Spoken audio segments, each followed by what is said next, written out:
الشهيد الخامس عشر بعد رصاصة في الظهر فجر أمس، طالب في كلية الهندسة لم يكمل عامه 19، لاعب في منتخب مصر للتنس، بلطجي في أعينهم.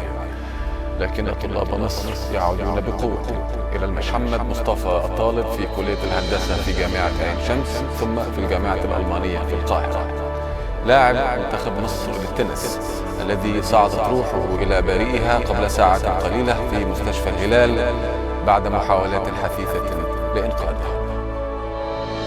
أهلا بكم. رصاصة في الظهر كانت قد أتته من الخلف في ظهره، لكنه كان يتشبث بأنفاسه الأخيرة بعد أن كان ومن معه هدف هجوم مزدوج من قوات الجيش وقوات الأمن المركزي فجر أمس الثلاثاء.